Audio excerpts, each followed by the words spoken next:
ಕೆಲವೇ ಕ್ಷಣ ಮಂದಾಕಿನಿ, ನಮ್ಮ ಜೀವನದಲ್ಲಿ ಎದುರಾಗಿದ್ದ ಎಲ್ಲ ಸಂಕಟಗಳು ಇವತ್ತಿಗೆ ಶಾಶ್ವತವಾಗಿ ದೂರವಾಗಿ ಬಿಡುತ್ತೆ. ಎಷ್ಟೆಲ್ಲ ಸಹಿಸ್ಕೊಂಡಿದ್ದೀನಿ ನಾನು. ನನ್ನ ಸಾಧನೆ ಭಂಗವಾಯಿತು, ಕನಕಳ ಮದುವೆಯೂ ನಿಂತು ಹೋಯ್ತು, ನನ್ನ ಶಕ್ತಿಯೂ ಕಳೆದು ಹೋಯ್ತು. ಆಮೇಲೆ ನನ್ನ ಚರ್ಮ ಒಣಗಿ ಬೀಳೋಕೆ ಶುರುವಾಯ್ತು. ಇವೆಲ್ಲವೂ ಆ ಹುಡುಗಿಯಿಂದನೇ ಆಗಿರೋದು.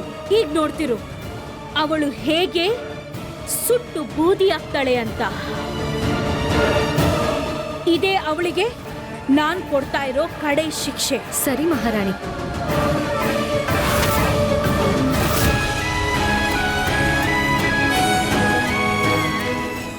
ಮಗಳೇ ಸುನೈನಾ, ಈ ರುದ್ರಾಕ್ಷಿ ತಗೋ. ಇದು ನಿನಗೆ ರಕ್ಷಣೆ ಕೊಡುತ್ತೆ ಮಗಳೇ. ತಾಯಿ ತಾಯಿ ಚಾಮುಂಡಿ ನನ್ನ ರಕ್ಷಣೆ ಮಾಡು.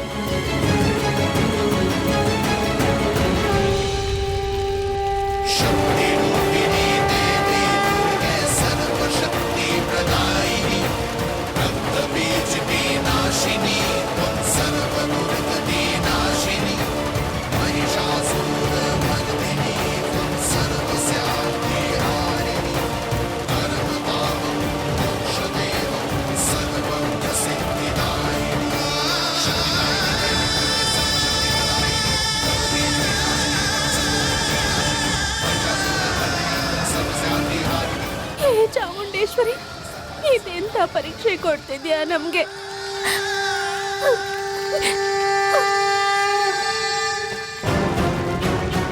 ಹೀಗೆ ಹತ್ಕೊಂಡು ಉರಿತಿರೋ ಬೆಂಕಿಯಿಂದ ತಪ್ಪಿಸ್ಕೊಳ್ಳಕ್ಕೆ ಇವ್ರಿಗೆ ಸಾಧ್ಯನೇ ಇಲ್ಲ.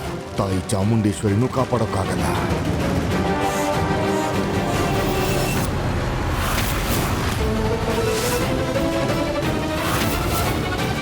ಈ ಕೊಠಡಿಯಲ್ಲಿ ಹೊಗೆ ಹೇಗೆ ಬರ್ತಿದೆ?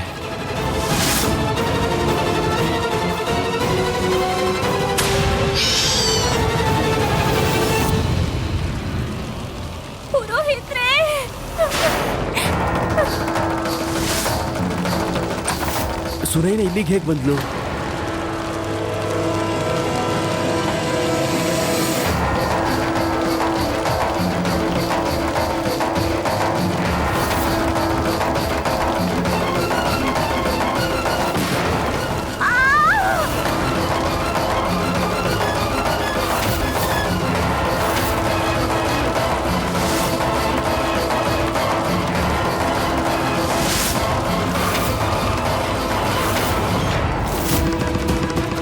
ಇದರ ಅರ್ಥ ನಾವು ಗೆದ್ವಿ, ಆ ಹುಡುಗಿ ಸತ್ತು ಹೋದ್ಲು. ಹೌದು ಮಾತೆ, ಅವರು ಇಷ್ಟೊತ್ತಿಗೆ ಸುಟ್ಟು ಬೂದಿಯಾಗಿರ್ತಾರೆ. ನಡೀರಿ, ನೀವೇ ನಿಮ್ಮ ಕಣ್ಣಾರೆ ನೋಡಿ ಆನಂದಿಸಿ.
ಹೋಗೋ ದಾರಿ ಇದೆ ಅನ್ಸುತ್ತೆ.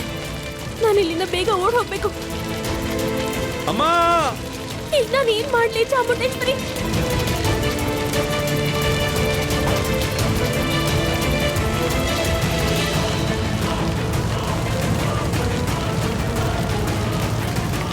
ಕಾಪಾಡಿ, ನನಗೆ ಯಾರಾದ್ರೂ ಸಹಾಯ ಮಾಡಿ. ರಾಜ್ಕುಮಾರ್ನ ಕಾಪಾಡಿ.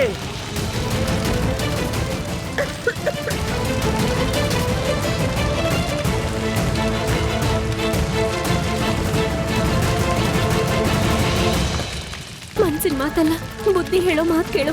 ನಿನ್ನ ಈ ಅರಮನೆಯಿಂದ ಕಾಪಾಡೋದಕ್ಕೆ ಪುರೋಹಿತರು ಪ್ರಾಣನೇ ಬಿಟ್ರು. ಅವ್ರ ತ್ಯಾಗ ವ್ಯರ್ಥ ಆಗ್ಬಾರ್ದು ಅಂದ್ರೆ ಓಡ್ ಹೋಗು ಸುನೈನಾ, ಓಡ್ ಹೋಗು.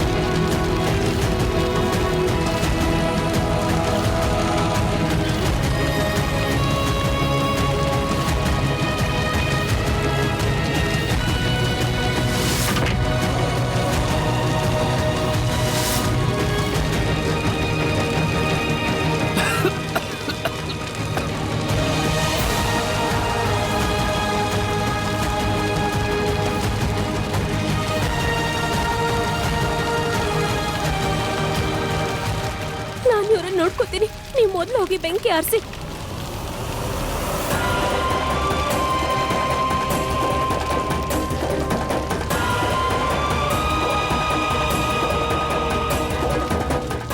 ಇವಳು ಮನಸ್ಸು ಮಾಡಿದ್ದಿದ್ರೆ ಇಲ್ಲಿಂದ ಓಡೋಗ್ಬೋದಾಗಿತ್ತು.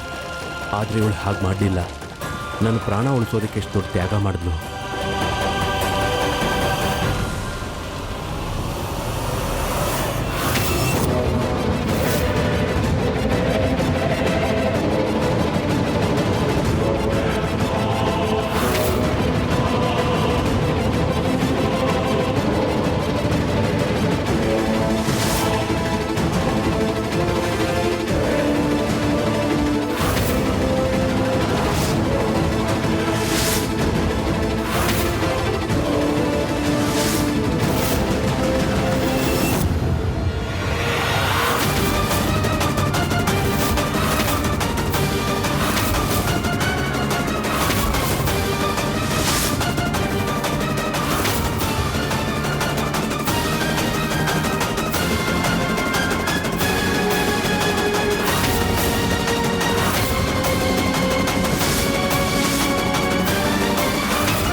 ಬದುಕಿದಾಳ?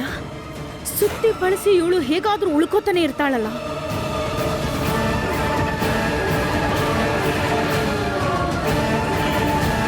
ಅಂತ ಬೆಂಕಿಯಿಂದ ಹೇಗೆ ತಪ್ಪಿಸ್ಕೊಂಡ್ಲಿ ಹುಡುಗಿ?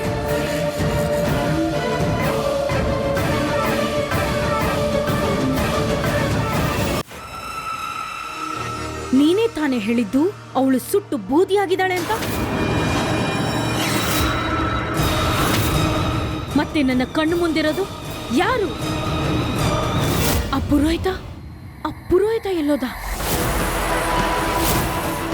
ಕಿವಿ ಕೊಟ್ಟು ಕೇಳು ಸ್ವರಾಜ್. ಒಂದು ವೇಳೆ ಆ ಪುರೋಹಿತ ಆ ಹುಡುಗಿಗೆ ಅಥವಾ ಅಧಿರಾಜ್ಗೆ ಏನಾದ್ರೂ ಹೇಳಿದ್ದೆ ಹೋದಾದ್ರೆ ನೀನು ನನ್ನ ಮಗ ಅನ್ನೋದನ್ನೇ ಮರೆತು ನಿನ್ನನ್ನ ಶಿಕ್ಷಿಸಬೇಕಾಗುತ್ತೆ.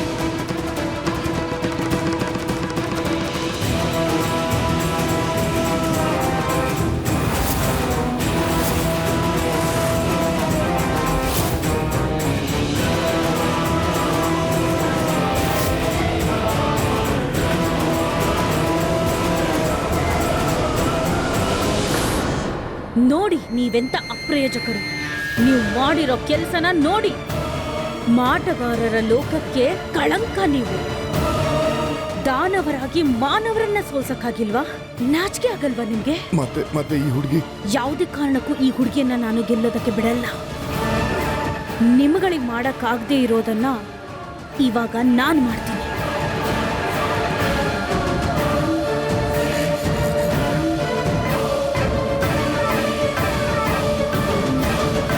ಅಧಿರಾಜ್,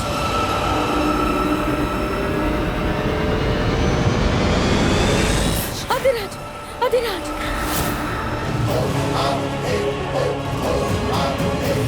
ಸೈನಿಕರೇ ಬೇಗ ಬನ್ನಿ. ರಾಜ್ಕುಮಾರ್ನನ್ನ ಕರ್ಕೊಂಡೋಗಿ, ಹುಷಾರಾಗಿ, ಬೇಗ.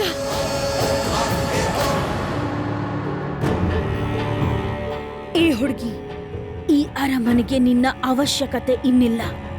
ಹೋಗು ಇಲ್ಲಿಂದ.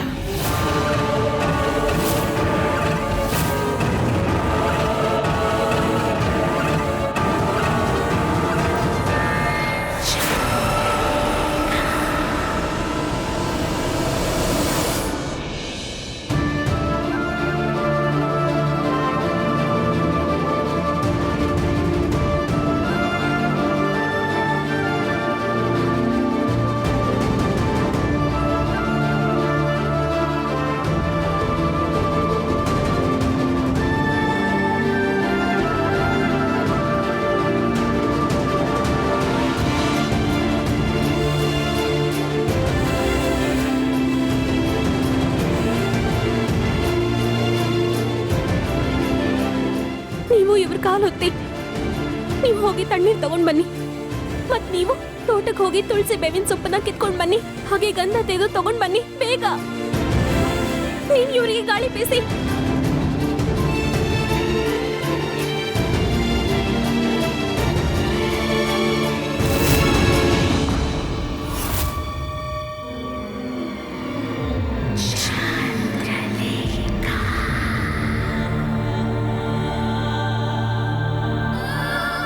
ನಾನು ಸತ್ಯ ಹೇಳ್ತಿದ್ದೀನಿ, ಮತ್ತೆ ಆ ಉರಿತಾ ಇರೋ ಬೆಂಕಿಲಿ ಆ ಹುಡುಗಿ ಬಿದ್ದಿದ್ಲು.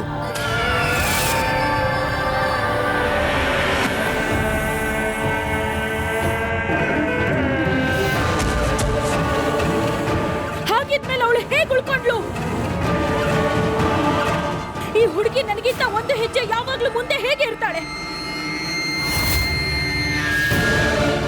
ಸುಡ್ತಿರೋ ನೆಲ, ಹರಿತಿರೋ ನದಿ, ಬೆಂಕಿಯ ಮಳೆ, ಇದು ಯಾವುದು ಅವಳಿಗೆ ಯಾಕೆ ಏನು ಪರಿಣಾಮ ಬೀರ್ತಾ ಇಲ್ಲ?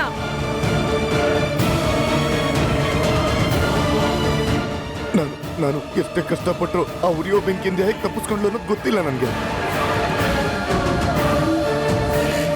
ನಂದೇನು ತಪ್ಪಿಲ್ಲ ಮಾತೆ. ಮಾಡೋದೆಲ್ಲ ಮಾಡ್ಬಿಟ್ಟು ನಾನು ತಪ್ಪೇ ಮಾಡೋದಿಲ್ಲ ಅಂತ ಹೇಳ್ತೀರಾ? ಇದೇ ನಿನಗೆ ಶಿಕ್ಷೆ.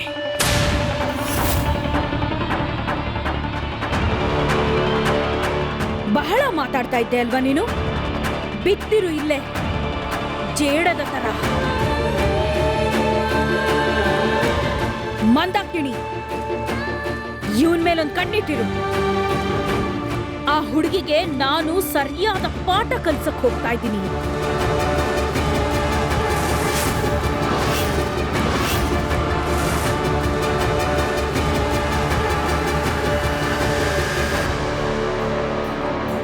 ಅಮ್ಮ, ಜೇಡ. ಈ ಚಂದ್ರಲೇಖನ್ ಮಾತು ಕೇಳ್ದಿದ್ರೆ ಹೀಗೆ ಆಗೋದು. ಮನ್ಸಿಗೆ ಎಷ್ಟು ಬೇಜಾರಾಗ್ತಿದೆ ಅಲ್ಲ ಇದನ್ನ ನೋಡಿ. ಸ್ವಚ್ಛಂದವಾಗಿ ಎಲ್ಲಾ ಕಡೆ ಹಾರಾಡ್ತಿದ್ ಬಾವ್ಲಿನ ಹೀಗೆ ಗೂಡ್ ಕಟ್ಟೋ ಜೇಡನಾಗ್ ಮಾಡ್ಬಿಟ್ಲು.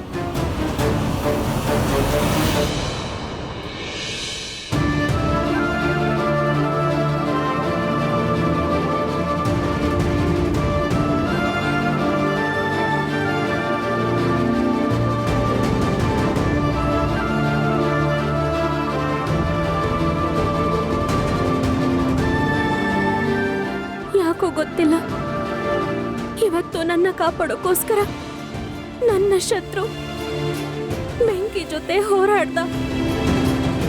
ಇವನಿಗೆ ಎಷ್ಟು ಕಷ್ಟ ಆಗ್ತಿರ್ಬೋದು ತಾಯಿ. ಹೇ ಚಾಮುಂಡೇಶ್ವರಿ, ಇವರನ್ನ ಬೇಗ ಹುಷಾರ್ ಮಾಡು. ನಿಮ್ಗೆ ಗೊತ್ತಿದೆಯಲ್ಲ, ಇನ್ನೊಬ್ರು ನೋವಲ್ಲಿದ್ರೆ ನನ್ನ ಕೈಯಲ್ಲಿ ನೋಡಕ್ಕಾಗಲ್ಲ.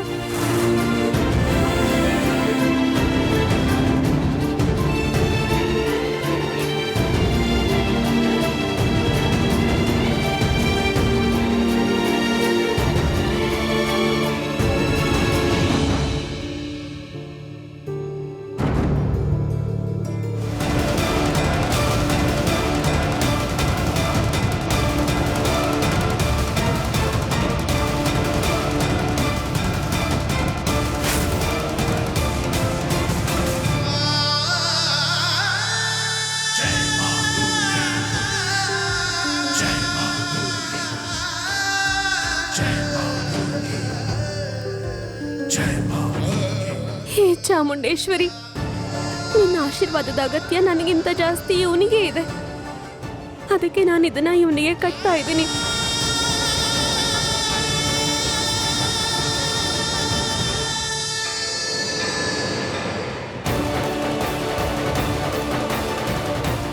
ಆದ್ರೆ ಇದನ್ನ ಕಟ್ಕೊಳ್ಳೋಕೆ ಇವ್ರಮ್ಮ ಬಿಡೋದಿಲ್ಲ.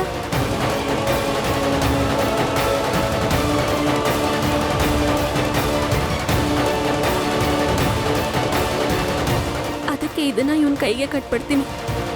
ಆಗ ಇವ್ರಮ್ಮಂಗೆ ಕಾಣಿಸೋದಿಲ್ಲ.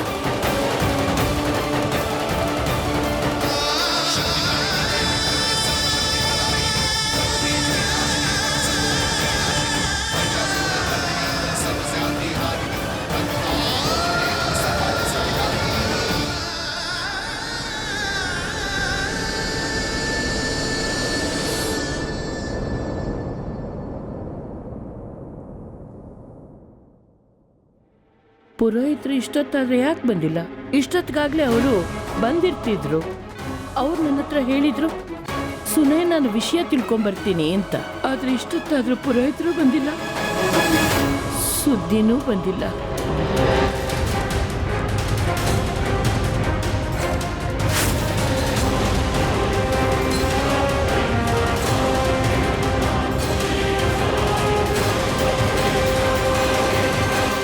ನಿನಗೆಷ್ಟು ಧೈರ್ಯ ನನ್ನ ಮಗನನ್ನೇ ಮುಟ್ಟೋದಕ್ಕೆ?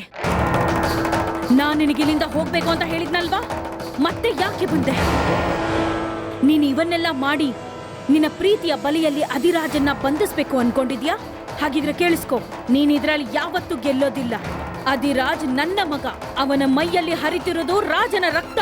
ನಿನ್ನಂತ ಹಳ್ಳಿ ಹುಡುಗಿನ ಪ್ರೀತಿ ಮಾಡುವಷ್ಟು ದಡ್ಡ ಅಲ್ಲ ಅವನು. ನಿನ್ನ ಸ್ಥಾನ ಏನಿದ್ರು ಅವನ ಕಾಲಡಿಯಲ್ಲಿ, ಅವನ ಪಾದದ ಹತ್ರ. ಅಲ್ಲ, ನೀವೇನ್ ಮಾತಾಡ್ತಿದ್ದೀರಾ? ಹಾಗೆ ಮಾಡೋದಿರ್ಲಿ, ಯೋಚನೆ ಕೂಡ ಮಾಡಲ್ಲ. ನಾನು ಕೇವಲ ಇವ್ರನ್ನ ನೋಡ್ಕೋತಿದ್ದೀನಿ, ಆದಷ್ಟು ಬೇಗ ಹುಷಾರಾಗ್ಲಿ ಅಂತ. ನೋಡ್ಕೋತಾ ಇದೀಯಾ? ಯಾರಿಗ್ ಮೋಸ ಮಾಡ್ತಿದ್ಯಾ? ನನಗ ಅಥವಾ ನನ್ನ ಮಗನಿಗ? ಹಾಗಲ್ಲ ಮಹಾರಾಣಿ, ನನಗೆ ಇವ್ರ ಬಗ್ಗೆ ಚಿಂತೆ ಆಗಿತ್ತು, ಅದಕ್ಕೆ. ಚಿಂತೆನಾ? ಅಷ್ಟೊಂದು ಚಿಂತೆ ಇದ್ದಿದ್ರೆ ಹೀಗಾಗೋದಕ್ಕೆ ಯಾಕೆ ಬಿಡ್ತಿದ್ದೆ? ನನ್ನ ಮಗನಿಗೆ ಈ ಪರಿಸ್ಥಿತಿ ನಿನ್ನಿಂದನೇ ಬಂದಿರೋದು, ನೀನು ಬೇಕಂತಾನೆ ಮಾಡಿರೋದು. ಇಲ್ಲ.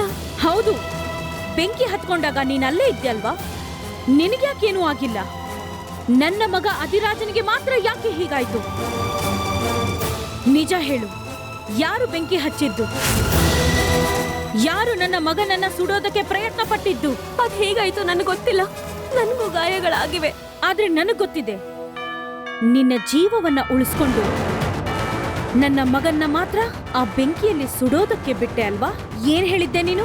ಅಧಿರಾಜ್ ನನ್ನ ಪತಿ ಅಂತ. ಅವನು ನನ್ನ ಹಣೆಗೆ ಸಿಂಧೂರ ಇಟ್ಟಿದ್ರಿಂದ ಕನಕನ ಜೊತೆ ಅವನ ಮದುವೆ ಆಗ್ಬಾರ್ದಾ? ಇದನ್ನೇ ತಾನೇ ನೀನ್ ಹೇಳಿದ್ದು? ಹಾಗಿದ್ದ ಮೇಲೆ ನಿನ್ನ ಪತಿಯನ್ನ ಸಾಯೋದಕ್ಕೆ ನೀನ್ ಹೇಗ್ ಬಿಟ್ಟೆ? ಮನಸ್ಸಾದ್ರೂ ಹೇಗ್ ಬಂತು? ಅಧಿರಾಜ್ ಮತ್ತೆ ಕನಕಳ ಮದುವೆ ಮುರಿಯೋದಕ್ಕೆ ನೀನ್ ಮದುವೆ ಆಗ್ ಬಂದ್ಯಾ? ಅವನ ಮೇಲೆ ಸೇಡು ತೀರಿಸ್ಕೊಳ್ಳೋದಕ್ಕೆ, ಅವನನ್ನ ಬೆಂಕಿಯಲ್ಲಿ ಉರಿಯೋದಕ್ಕೆ ಬಿಟ್ಯಾ? ಇದನ್ನೆಲ್ಲ ಮಾಡಿದ್ದು ನೀನೇ. ಯಾಕೆ?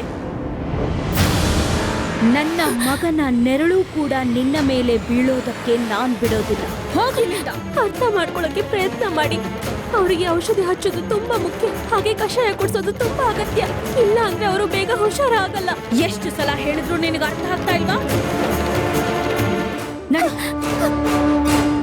ನೀನ್ ಎಲ್ಲಿವರೆಗೂ ನನ್ನ ಮಗನ ಜೀವನದಲ್ಲಿ ಇರ್ತೀಯೋ ಅಲ್ಲಿವರೆಗೂ ಹುಷಾರಾಗಲ್ಲ. ಅರ್ಥ ಆಯ್ತಾ ನಿನಗೆ? ಇನ್ನು ಮುಂದೆ ನೀನು ಈ ಮುಖನ ನನ್ನ ಮಗನಿಗೆ ಯಾವತ್ತೂ ತೋರಿಸ್ಲೇಬೇಡ. ಹೊರಟೋಗಿಲ್ಲಿಂದ.